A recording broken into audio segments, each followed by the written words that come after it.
Hey guys, remember this? Many moons ago, I had a bash at wax carving a Thor's Hammer pendant. It was big and clunky, my castings were terrible, but I achieved something in the end. Well, the other day, I received this gorgeous silver pendant, free of charge, from a company specialising in Viking Jewellery. And wow, just look at it. The detail is incredible. Obviously, in sending me something for free, these guys are hoping that I'll promote them a little. And in this case, I really don't mind. Looking at their website, it becomes obvious that these guys sell some amazing items. There's some real talent gone into these, and I wish them nothing but good luck.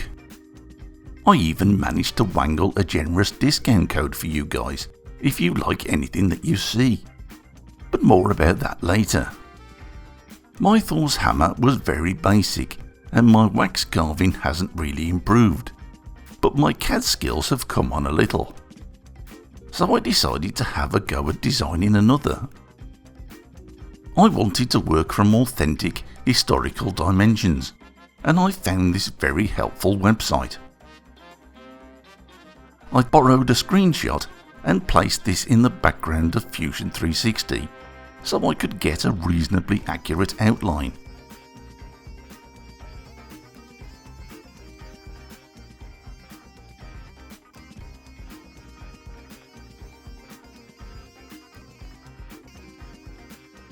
It obviously wouldn't be fair to copy the excellent piece that was sent to me, and the historical pieces are obviously less decorative, so I wanted to do my own thing.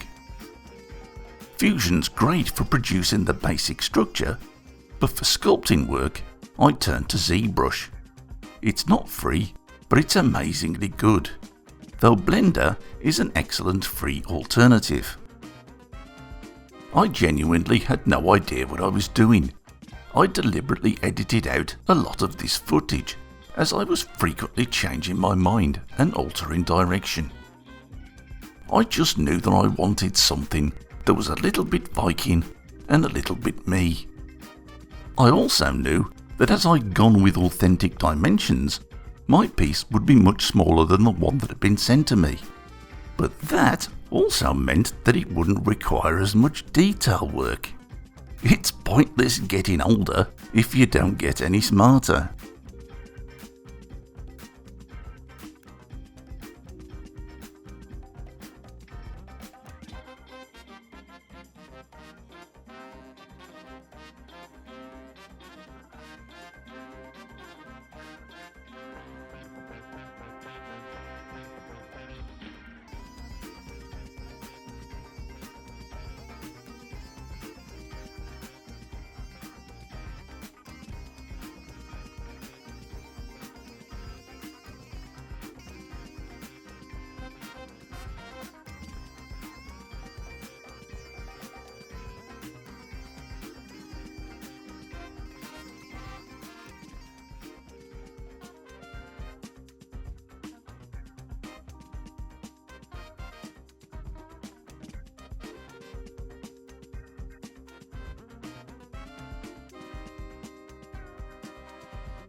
Eventually, I reached a point where I was happy with the design, and I added a sprue for convenience.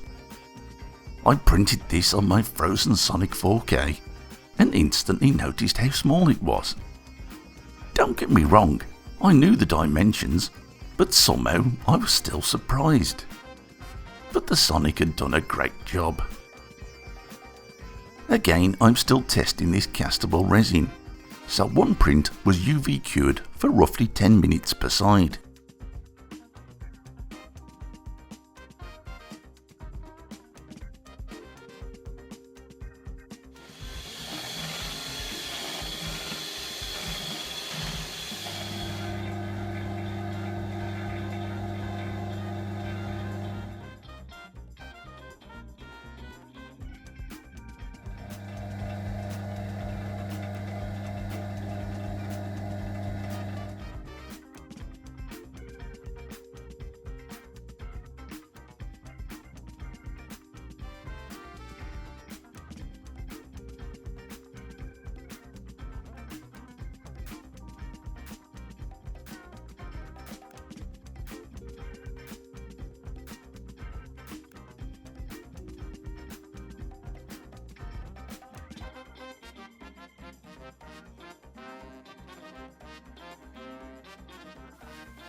These look pretty good.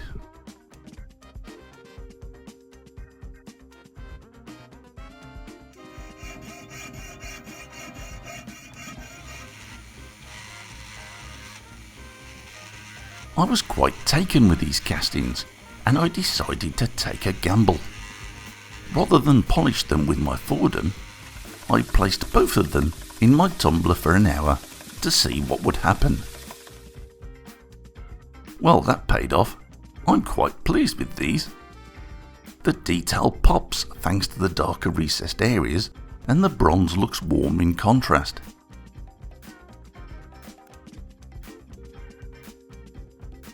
It's nice to think that this is the actual size that was worn by Vikings, unlike my previous attempt.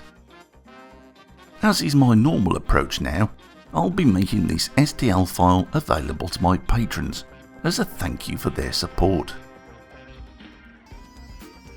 Unfortunately though, I won't be able to give them access to this one. It's a monster compared to mine, and the quality difference is obvious. There's some serious skill here that I'll probably never be able to come close to. But if you fancy something like this, you know where to go. And I've managed to wangle a 20% discount for you guys. Check out the description for details. So there you go guys, my second attempt at Thor's Hammer. I hope you enjoyed this one. Take care, and thanks for watching.